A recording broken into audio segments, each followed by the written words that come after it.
Olá, sejam todos muito bem-vindos a mais um Sem Censura.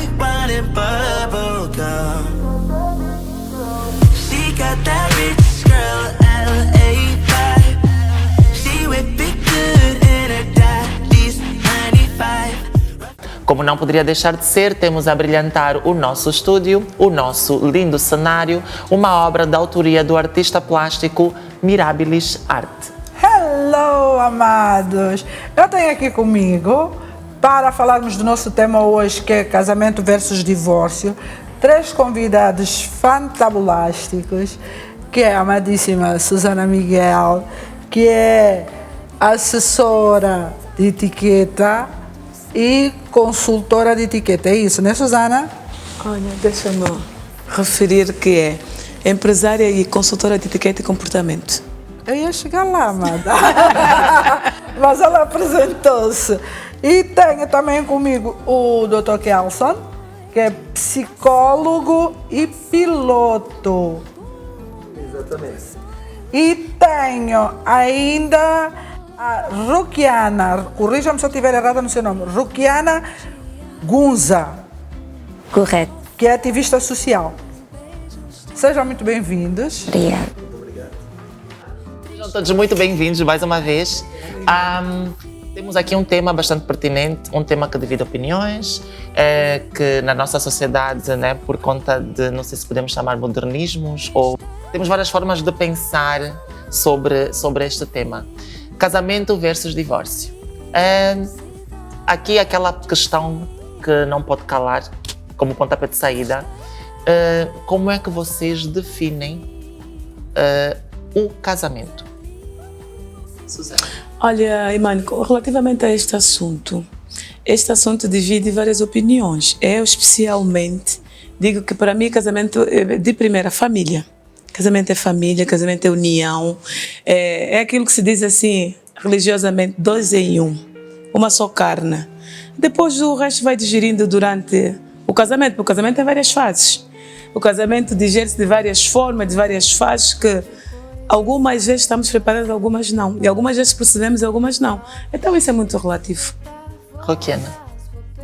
Eu acho que casamento é um vínculo entre 2 pessoas que decidem livremente coabitar, partilhar a vida, e vínculo esse do qual decorrem direitos e deveres para ambos com vista à proteção da família. De jeito introdutório, gostaria de dizer que o ser humano, pela sua natureza, ele já nasce com algumas necessidades, sendo uma delas a necessidade de interagir com outros seres. Daí que o casamento surge como resposta a essa necessidade. Como definiu muito bem a nossa ativista, o casamento pode ser entendido como a união entre 2 pessoas ou mais, sendo que hoje há sociedades que já admitem o casamento para mais de 2 pessoas, assim como o exemplo da Nigéria. E dizer que até alguma década era considerado como a união de 2 pessoas do mesmo ou de sexo oposto, sendo que hoje é admissível que o casamento seja feito entre pessoas de sexo oposto, igual e como se preferir, né? Então essa é a definição mais prática de casamento, a união entre 2 pessoas do mesmo sexo ou não. É muito interessante, o Dr. Kelson mencionou sobre a necessidade, que faz parte da natureza do ser humano, de querer partilhar a sua vida com outras pessoas, interagir, etc. Mas será que o casamento ele deve ser um sonho, ou deve ser visto ou considerado como um sonho de todas as pessoas, principalmente das mulheres? Nós temos essa noção de que as mulheres, elas normalmente são educadas, são criadas para que elas realmente acreditem no casamento. Mas será que todo ser humano deve sonhar com o casamento como um lema de vida, como um projeto de vida? Quem chuta? O único aqui, então, acho que terei sempre a primazia, né?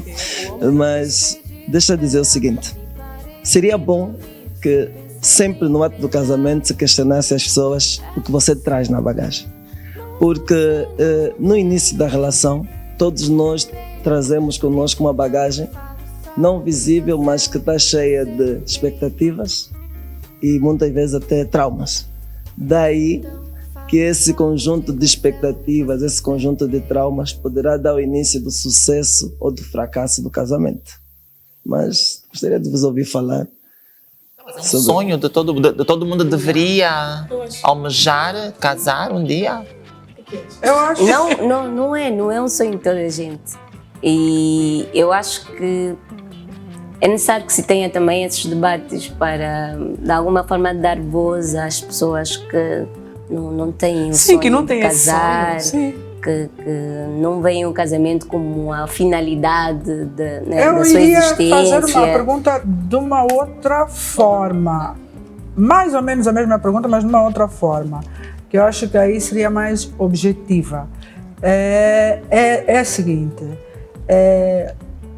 Toda mulher, eu vou para aí, parto para a mulher. Estamos em África, o africano tem por hábito pensar na constituição da família, quanto mais filhos melhor, porque significa sinônimo de riqueza, não era assim que antigamente pensavam, quanto mais filhos melhor. Então pergunto eu, será que a realização de uma mulher, principalmente de uma mulher, passa essencialmente pelo casamento e pela maternidade? E assim, Vitória, eu acho que não pelo casamento, mas pela maternidade. E também não são todas, porque ainda há mulheres que também não querem ter filhos, não querem ter esse dom da maternidade, preferem viver só e acho que assim são felizes e tem que se respeitar essas pessoas. Aliás, nós tivemos um semana e tivemos a opinião de uma pessoa que não se quer ter filho e não tem problema nenhum. Ela acha que tem que pagar uma barriga de aluguel para então concretizar esse sonho. Mas as pessoas têm que respeitar. Ela pode fazer, mas não quer. Então eu acho que isso não é um sonho. Não é? Não é um sonho porque pode ser sonho. Mesmo nós, africanos. Para os africanos é um bocadinho complicado. Mas eu ainda acho que não é sonho, é mais uma imposição. Porque a pessoa que estávamos a falar estava a ser imposta social, pela família que é? tem que ter filhos. Depois, olha-se mesmo para a estrutura africana, percebe-se que essas questões estão muito enraizadas na transmissão. Tu és mulher, tu deves reproduzir, tens que ter filhos, porque senão... Depois também há essa teoria que se vende de se uma mulher não tiver filhos ou não casar, vai ficar infeliz para o resto da vida, porque a felicidade está necessariamente... No casamento. Exatamente. E na ter outra maternidade. pessoa contigo, em fazer filhos e não só, Vitória, eu estou assim a acompanhar uma situação até familiar, que são casados e estão há muito tempo sem ter filhos.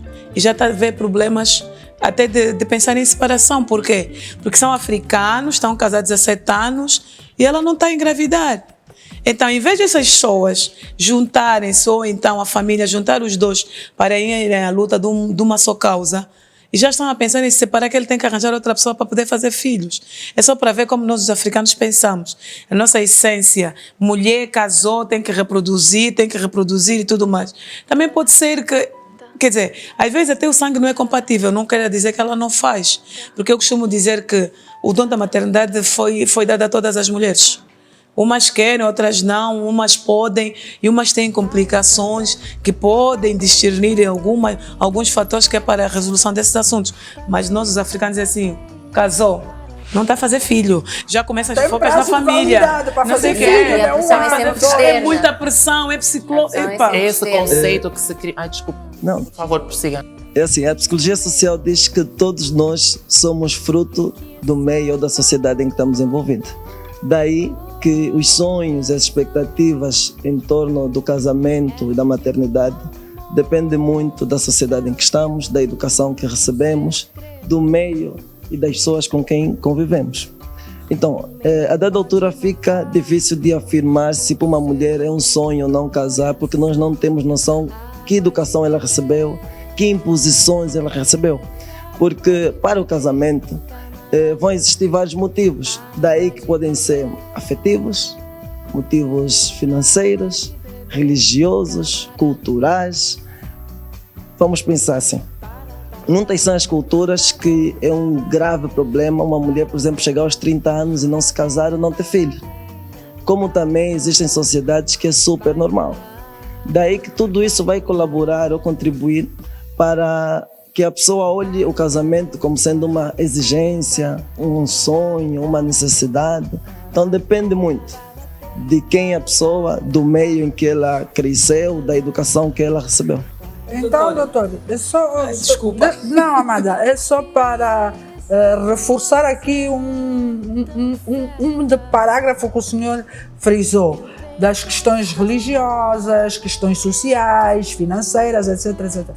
Isso tudo pressupõe-se que muitos dos casamentos que nós temos aqui em Angola, em África, casamentos de fachada, na rua, o casal é todo amores, bebê, love, como é que se trata um bebê, né? Love. Bebê, more.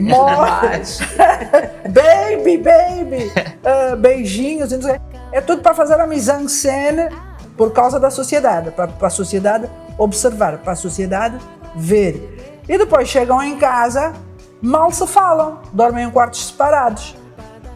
Então, isto que o senhor acaba de dizer tem muito a ver com esses casamentos de fachada, não? E esses casamentos de fachada, sendo de fachada ou não, elas preferem, ou o casal prefere às vezes estar ali, presa a essa fachada, ao dar o grito de guerra, de vitória, de desalforriar-se, optar pelo divórcio para ter uma segunda chance de ser feliz. E, doutor, também deixa-me só frisar mais um assunto que a Vitória, eu ia também aumentar. Quando o doutor diz com relação à educação que ela recebeu, também depende do casamento, às vezes não. Porque ela às vezes até pode receber uma educação em casa e o sonho dela de casar é por ter visto a amiga que casou, que está bem financeiramente e tudo. Porque nós criamos os nossos filhos com uma educação, eles vão para a rua e têm outra, principalmente as meninas. São muito assim, como é que eu posso dizer? Elas ultimamente são ostentivas de ver a outra que casou, às vezes até pode não ser feliz no casamento. Não ser feliz no casamento e não só. Aquela pessoa que diz, Imani casou com aquele fulano, eu vou ter que ter um casamento igual. As comparações. Não é às vezes a questão da educação que recebe em casa, mas sim por aquilo que ela vê na sociedade. Para tudo o que foi dito, eu diria que é um sim e um não. Não é nada absoluto. Por que eu digo isso? Porque o facto de a pessoa ter sido convencida, se assim posso dizer, ou orientada a aderir ao casamento, quer seja por fatores religiosos, quer seja por fatores financeiros, não vai ditar se a pessoa está a agir por obrigação ou não. Porque independentemente de eu conviver com um ambiente em que cria-se certas crenças sobre o casamento, eu posso acreditar tanto naquilo ao ponto de casar por vontade porque eu acredito naquilo. Então, realmente existe na nossa sociedade, e não só, muitos casos de casamentos que começam não por vontade e tendem sim a ser uma verdadeira tortura.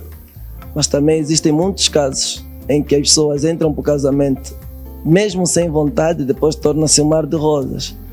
Então, eu diria que fica meio difícil de afirmar que, na sua maioria, ou pelo menos em muitos casos, as pessoas aderem ao casamento por obrigação, quer seja da família, quer seja da tribo ou da sociedade em que estão envolvidas, e daí que surgem essas frustrações, né? Em muitos casos, pode até existir a pressão, mas existe um elemento muito importante que é a vontade.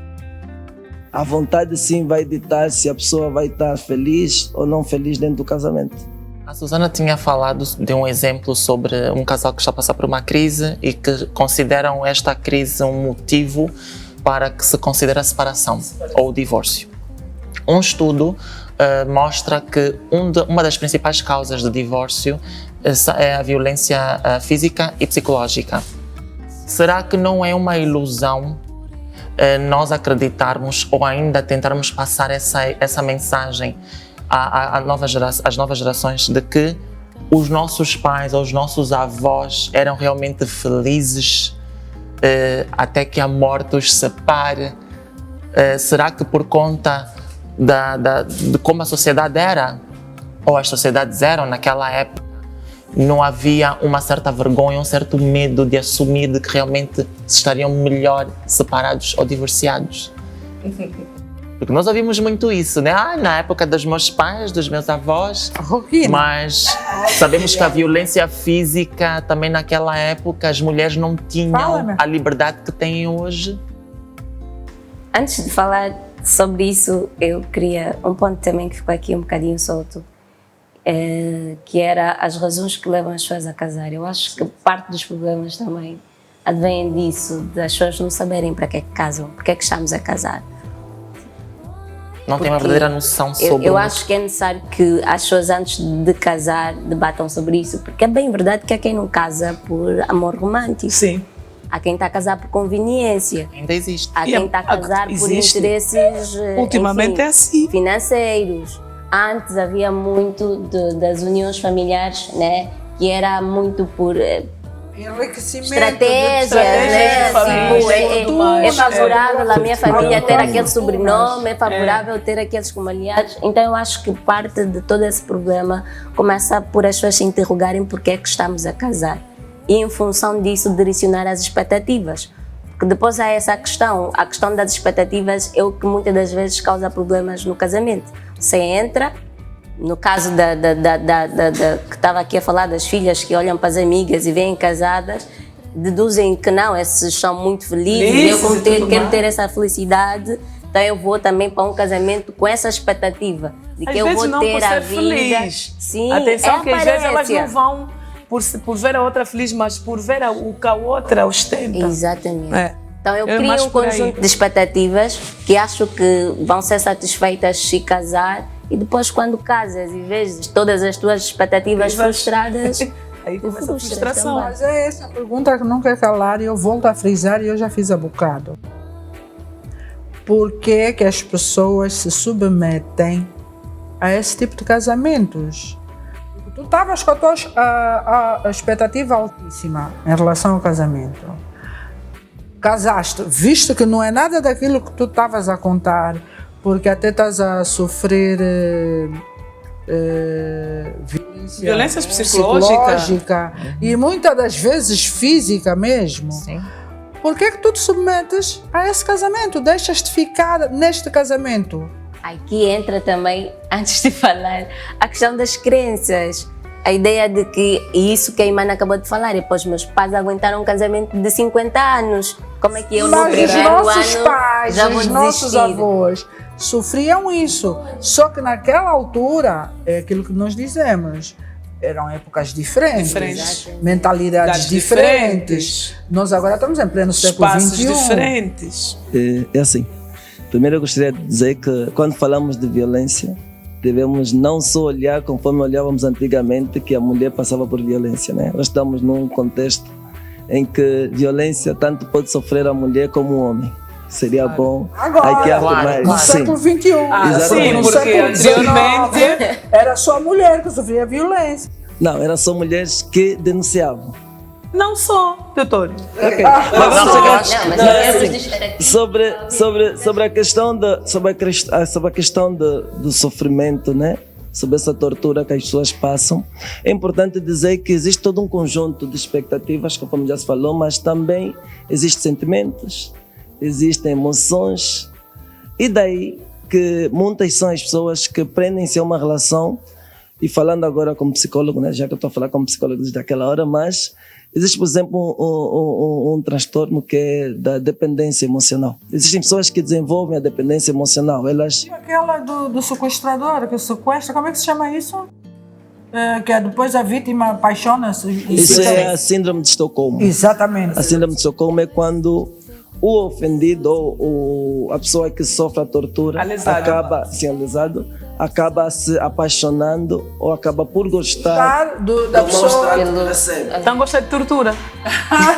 É um gostar de tortura. É como se, assim, o ser humano, ele tende a adaptar-se à realidade em que ele está exposto. Mas doutor, deixa-me ver uma Sim. coisa. Essa pessoa, vamos supor, essa menina que acaba por se apaixonar por esse, vamos supor, eu não sei como Pelo é que se agressor. Pelo agressor. agressor. Sim. É uma pessoa normal?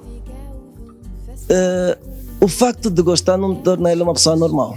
Poxa. Exato. Já começa Ia aí. corrigir dizendo que não é bonito dizer a menina, porque também tem homens que passam por isso. Sim, homens, sim. Mas é mais homens a fazer as mulheres. Diria o seguinte, as pessoas não deixam de ser normais por passarem um problema. Devemos entender que, geralmente nessas situações, pelo menos no início, sem apoio, a pessoa não se dá conta que está naquela situação. Porque, assim como na dependência emocional e assim como na síndrome de Estocolmo, a pessoa tende a usar um manto, se assim posso dizer. A pessoa tem lá no fundo a situação que é o casamento e não vê todo o resto que está na lateral. Daí que não consegue enxergar do tão mal que está lhe causando, né, ou que vem lhe causando essa tortura, esses problemas no lar. A pessoa só se foca no que eu não posso decepcionar a minha família, eu não posso magoar os meus filhos. Então a pessoa tende a aturar tudo aquilo porque tem como foco ter um casamento bem Então sucedido. isso praticamente é aquela questão que ainda não responderam. Qual é a questão? A época dos nossos avós, não diria já dos nossos pais, mas dos nossos avós. Então, será que é uma ilusão nós acreditarmos de que eles eram felizes ou que eles simplesmente, ou na verdade eles simplesmente eram pessoas que se conformavam? Eu acho que se conformava, porque eles omitiam muitas coisas. Nossos avós omitiam muitas coisas porque ainda assim pensavam que, ainda naquela questão, não posso decepcionar a minha família. As pessoas não podem ver que os meus filhos são filhos de pais separados. Estigmatizado pela sociedade. É assim. Infelizmente, até algum tempo atrás, o casamento vinha associado com a ideia de submissão. Daí que muitas das mulheres e também os homens, numa percentagem menor, que submetiam-se. É que eu faço questão de frisar a imagem dos homens, por quê? Porque, infelizmente, a sociedade tendeu a dramatizar o lado feminino, sendo que as coisas não estão assim. Com a emancipação da mulher, muita coisa mudou. Daí que as mulheres tornaram-se menos submissas e daí que, infelizmente, posso assim dizer, alguns casamentos começaram a durar menos, mas infelizmente entre aspas, porque felizmente que elas emanciparam e decidiram não mais submeter-se a muitas coisas que se submetiam no passado. Sim, isso é algo que nós notamos. Ninguém. Mas é o que tão tendencioso. Sim, mas é o que a Vitória ainda acabou de dizer. Então, tendencioso em que sentido, Rotiana, por gentileza? Não sei se percebi, mas a ideia que está a querer transmitir é que com a emancipação das mulheres, os homens também passaram a entrar na categoria de vítimas. De vítimas, é? Não, é assim. Primeiro, eu gostaria de dizer o seguinte. Infelizmente, as nossas famílias educavam as mulheres para serem esposas, mas esposas submissas. Infelizmente, isso é uma realidade. E os homens educavam os homens para sobreporem-se sobre as mulheres. Infelizmente, isso é uma realidade. Porém, com uma percentagem reduzida, os homens enfrentavam torturas, mas de forma tão reduzida que passava quase que despercebido.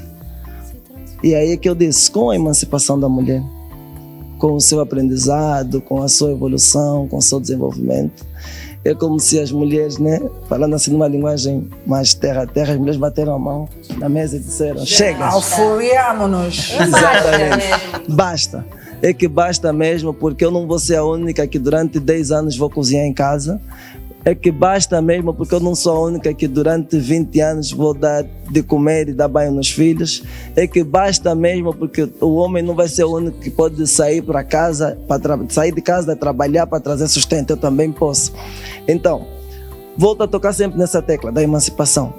Veio sim trazer à mulher a euforia, conforme já disse muito bem. Sejam livres para serem felizes conforme vocês desejam.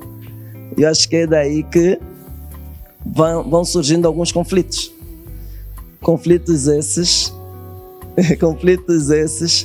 que não têm como passar despercebido, porque quando surge o casamento, e por isso é que existe, né, a assinatura, é como se fosse um contrato, né? Aí as pessoas assinam o contrato do casamento com determinados objetivos. E à medida em que as pessoas vão crescendo, à medida em que as suas ideias, os seus objetivos vão mudando, o natural é que ou os objetivos tendem a conciliar-se cada vez mais ou eles vão divergindo. E daí nesse afastamento dos objetivos, na maior parte das vezes, as mulheres também sobrepõem, né, sobre os homens a sua vontade, os seus objetivos, e a sociedade machista, que infelizmente nos fez olhar assim as coisas, começa a ver em muitos casos como a mulher sendo o lado problemático, né? Que a mulher também já quer fazer isso. As mulheres machistas, por conta desse machismo enraizado. Então será que esse machismo, tanto de um lado como do outro, não contribui para que muita gente, independentemente das crises que o casamento enfrentar, jamais se irá divorciar? Qual é o vosso ponto de vista sobre alguém que jamais, por hipótese alguma, assinaria os papéis do divórcio, por mais que sofresse? Lembram que no início eu falei do que seria bom analisar o que a pessoa traz na bagagem quando entra para o casamento? Expectativas. Se a pessoa idealizou que o casamento é um relacionamento sem fim, é muito difícil que ela queira abrir mão até que a morte os separe. É que hoje até disse que casamos até que os problemas nos separem. Mas ainda tem pessoas... Até que o amor acabe. Mas ainda temos pessoas que acreditam sim que só a morte separa duas pessoas. Mas isso é por causa também da nossa matriz, que é cristã. E nós sabemos a influência que a igreja tem na nossa educação e na educação das pessoas. Então tu casares numa igreja e depois logo no ato de casamento disserem: olha, o que Deus uniu, o homem não separa. Não separa. As pessoas pensam que são palavras que o vento leva, mas que a pessoa ao entrar no casamento carrega como base. Sim, sim. Então independentemente dos problemas que acontecerem, o que Deus uniu, o homem não separa. Eu tenho que ficar, eu tenho que aguentar, eu tenho que suportar até que Deus decida, pronto, chega, acabou, basta. Então as pessoas acreditam nisso, carregam isso como crenças que sustentam, né, isso a aí permanência é a pressão social, no casamento abusivo. Submetem-se a tudo isso e mais alguma coisa. Exatamente. Por causa do que a sociedade vai dizer, não é? Olha, eu não diria só a sociedade, porque em muitos casos o grande inimigo somos nós mesmos. Existem situações em que as pessoas não abrem mão daquilo que lhes faz mal, e não porque os outros irão dizer que é errado ou que é certo, mas pela crença que ela construiu de que aquilo não deve acontecer. Está sempre enraizado terceiros, há sempre pressão externa, há sempre tu pensares o que é que os meus pais, o que é que os meus amigos, estás a ver? O que é que os irmãos da igreja vão dizer. E depois essa sensação de ser vergonha, de ser o centro das atenções, de ser vista, porque depois também há uma questão que eu gosto muito de frisar, que é a culpabilização das mulheres quando o casamento fracassa, né? Essa culpabilização também está muito enraizada na educação que as mulheres recebem. Se o casamento fracassou, tu não cozinhaste bem, tu não trataste bem o marido, tu não fizeste bem o sexo, então as mulheres já carregam todas essas expectativas externas. Carregam todas essas culpas externas e depois se sentem mesmo responsáveis pelo casamento. Então é eu a querer fazer tudo para salvar o casamento, porque se der errado toda a gente vem por cima de mim. E aliás, é mesmo estipulado pela sociedade que quando há separação é sempre a mulher que fez. A culpada é sempre a mulher. São raras as vezes que se diz: não, o homem fez. Mesmo sabendo que ele fez, eu não sei que volta é que dão. É sempre a mulher culpada. Nem precisa, pois é, essa história de casamento, que já é mais grave. Quando já estamos a falar de culpabilizações no casamento, basta até o casal estar muito bem, harmoniosamente bem, com filhos, né? A criancinha cometeu o teu filho. Olha, você não educa a sua filha. Quando estamos os dois em casa. Essa é a mesma coisa. Mais uma vez, aquele conceito tem a ver com a educação religiosa, né? De que o homem é o chefe da casa, traz os bens, ele é o provedor, e a mulher é que é responsável pela educação. Não. Quando, no entanto... Mas ainda há famílias assim, mano. Há famílias assim que ainda pensam que tudo aquilo, como ela diz, culpabilização da mulher, é tudo... como é que eu posso dizer? Tudo incutido na mulher dentro do lar. Tudo a mulher que faz. Tem que ser a provedora, ela a protetora, sim, a cuidadora. Tudo é a mulher. Qualquer coisa que aconteça. Olha, é assim como nós, os pais principalmente. O filho cometeu, como a Vitória disse, o teu filho fez. Aqueles filhos que engravidam, o teu filho engravidou. O teu filho não pode. Nós somos uma família, pai e mãe. E muitas vezes nós, os pais, até levamos os problemas para o quarto dos nossos filhos, que é para poder tirar relações e dizer, ele fez aquilo, está culpado. Não, tu fazes assim, eu vou fazer assim. Mas já não acontece muitas vezes assim, porque o homem pensa que a sair de casa para ir para a rua, como ele diz, que ele traz tudo para casa, ainda para aquelas mulheres que também são independentes, o homem ainda pensa que ele é que faz tudo. Ou às vezes diz, não quero o que é teu, é mesmo meu, eu sou o homem da casa e tudo mais. Esquece que acima de tudo está a educação. Acima de qualquer uma coisa dentro do lar está a educação. Olha, eu prefiro não olhar as coisas desse jeito. Digo isso porque afirmando do jeito que vocês estão a afirmar, já estão a assumir uma posição. E não é real. Porque sim, não é real. Porque da mesma forma que existe essa culpabilização por parte das mulheres, também existe outra por lado dos homens. Porque se aqui perguntarem, né, sobre uma relação que acabou ontem e disserem que houve adultério, a primeira pessoa que vão dizer é que o marido traiu. Isso não é mentira. Quem é a culpada? Calma. Vão dizer o quê? É culpada por quê? Porque você não fez, por isso é que ele foi fora. Não é assim que dizem? Não. É assim, por isso é que eu estou a dizer que é essencial que nós não assumamos aqui posições. Porque senão vai parecer que nós ainda estamos presos lá. Nós devemos olhar hoje as coisas com maior amplitude, né? Mas eu acho que estamos a falar cada relacionamento é um fato. O doutor está tentando dizer que também, a nível de traição, a mulher também trai, certo? É isso? Sim, em alguns relacionamentos. Assim, eu sabia que ia passar por aí, a mulher também trai. Foram-se os tempos em que determinadas situações só os homens faziam. Tocando sempre na tecla da emancipação. Isso dentro daquilo que o doutor disse. A mulher disse, chega, basta, que isso aqui não é lei do funil. A parte mais grossa é vossa e a mais fininha é para as mulheres. Não, agora nós estamos num taco a taco. Tanto para as coisas boas como para as coisas erradas, né? Já nem existe, nem está na moda aquele célebre ditado de que por trás de um grande homem está uma grande mulher. Não, agora é o contrário. Ao lado. Em muitos casos atrás de uma grande mulher tem um homem, né? Não, também pode estar de lado. Nós saímos da costela do Adão, como dizem. É do lado, não é das costas. Atualmente a mulher acredita que ela veio da parte direita ou esquerda. Um lado é homem, outro lado é mulher. Agora diga-me uma coisa. O que é que vocês acham que são os grandes indicadores que denuncia que um casal está em ruptura, que está a caminhar para o divórcio? Quais são os grandes indicadores, as causas? É assim, podem existir vários elementos, né, que vão conduzir o casal ao divórcio ou à separação. Mas diria que alguns são os mais significativos. Um deles é a falta de intimidade sexual, que não vamos nos mentir, que não é essencial sim. É essencial que exija sim envolvimento sexual entre os casais. Quando não existe, aí começa a falência do casamento.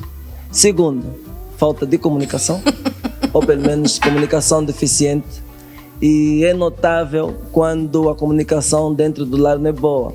Porque até no início do casamento, a casa era um mar de rosas em que falava-se sobre tudo e mais alguma coisa. Quando surgem os problemas, a comunicação dentro de casa é a seguinte: a comida está na mesa, por favor, traz só o comando. Olha, baixa só o volume, então nota-se que já não existe uma boa comunicação, diálogo no caso. Depois começam a surgir os excessos, porque quando a relação está boa, as pessoas tendem a ser um pouquinho mais flexíveis, mas quando surgem os problemas, as pessoas tendem a ser um pouquinho mais duras, um pouquinho mais exigentes, não só consigo, mas para com o parceiro. Então existe todo um conjunto de elementos que demonstram, né, que o fracasso está ali à vista. Esse aumento de divórcios que nós vemos hoje em dia, isso tem a ver com o despreparo das pessoas? Porque já mencionamos aqui que as pessoas vão com expectativas, mas o que é isso? Será a falta de diálogo entre casais antes de darem este passo? Eu ainda acho que, ainda na anterior resposta que o doutor estava aqui a frisar, acima de tudo, acho que era o respeito.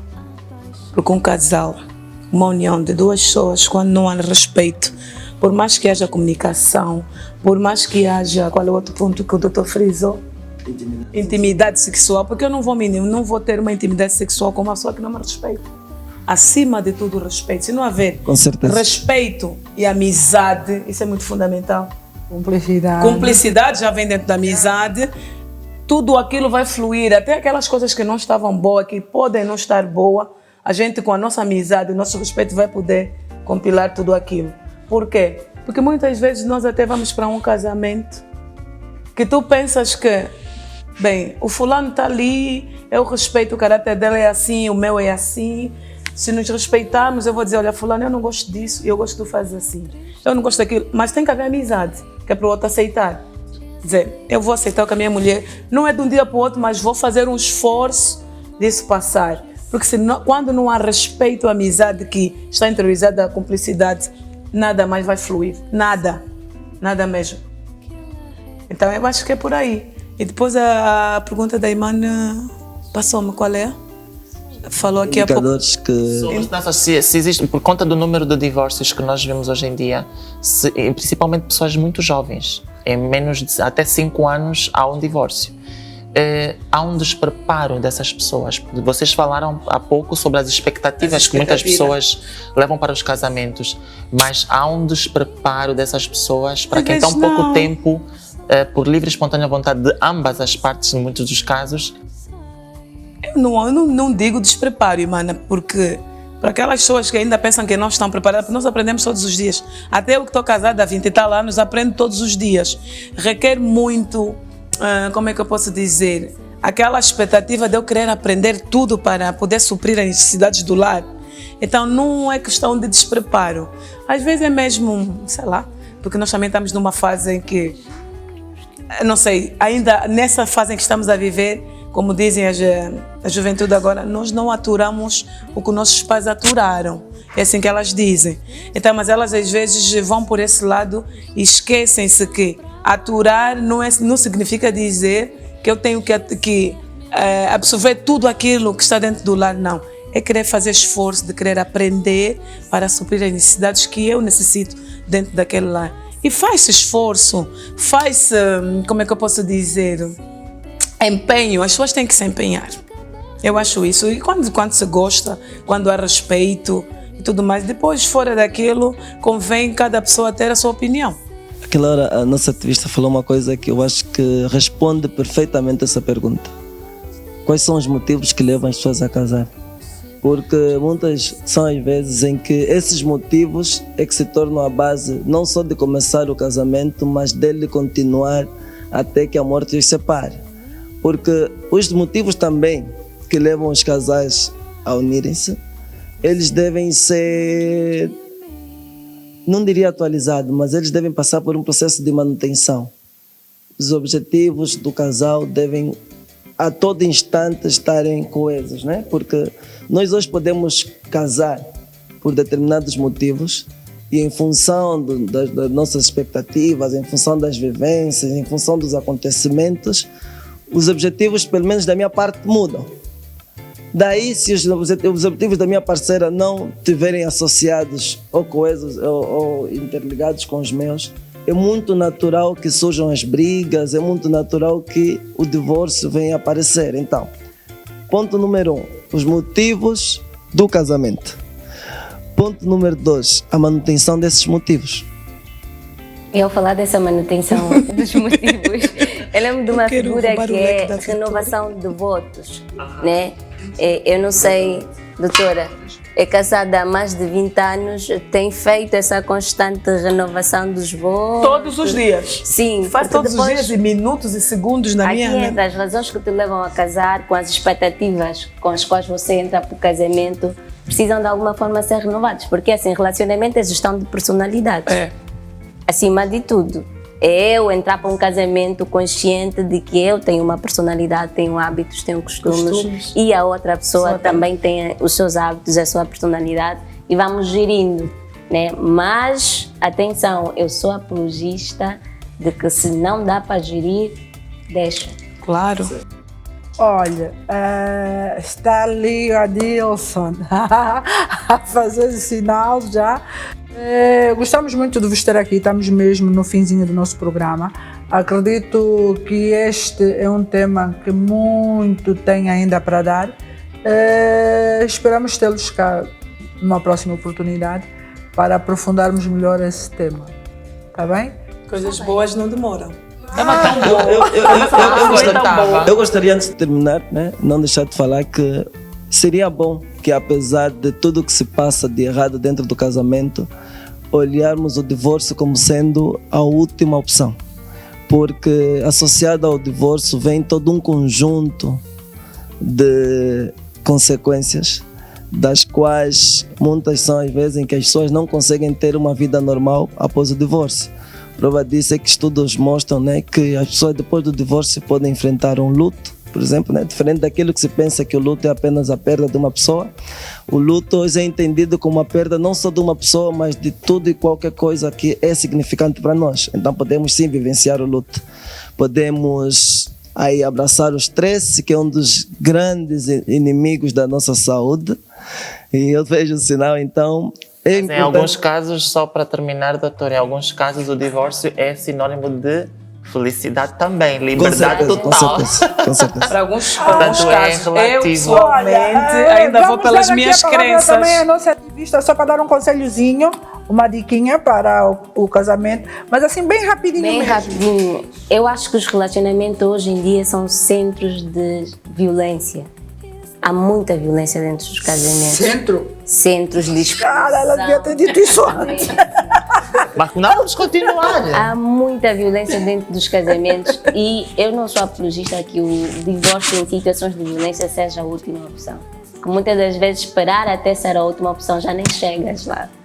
Então, discordo totalmente. Eu acho que as pessoas precisam rever. Nós temos muitos problemas connosco mesmos e é preciso ter, se calhar, também muita intervenção à nossa saúde emocional e tal. Muito obrigada. Não, mas foram... Olha, eu pessoalmente, pelas minhas crenças, daquilo que é a minha doutrina, eu não sou muito apologista do divórcio. Não sou mesmo. E às vezes vou assim orientando e alguns conselhos a várias mulheres. Você luta até onde puder. Quando achar que já não pode, mas ainda aquele não poder, ainda vai para trás, porque eu posso lutar. Eu não sei, para mim, eu estou a dizer pessoalmente para mim, eu não sou mesmo apologista de um divórcio. Eu ainda sou daquelas pessoas que digo, eu casei, não casei para me separar nem para me divorciar. Eu casei para cuidar dos meus filhos, para criar os meus filhos e para ir levar os meus filhos ao altar com pai e mãe. E então vou indo até onde o fio esticar. Se puder lutar até lá, vou lutar. Mas quando arrebentar e dizer, mas temos que estar os dois em consciência e dizer, não dá mais para nós. Vamos então parar por aqui. Agora, eu tomar iniciativa, nunca. Ou seja, é um tema que ainda tem muito pano para manga. Acho que as pessoas em casa vão pedir bis. Vamos ter que aqui voltar com uma parte 2. Muito obrigada pela vossa presença. Esperamos que aí em casa tenha suscitado também o debate entre vocês. Muito obrigada também por estar aí desse lado. Nós prometemos voltar dentro de uma semana com um tema bastante pertinente, portanto fiquem atentos. Até lá, podem acessar a nossa página do Instagram e o nosso canal do YouTube, Lifestyle em Português. Beijos!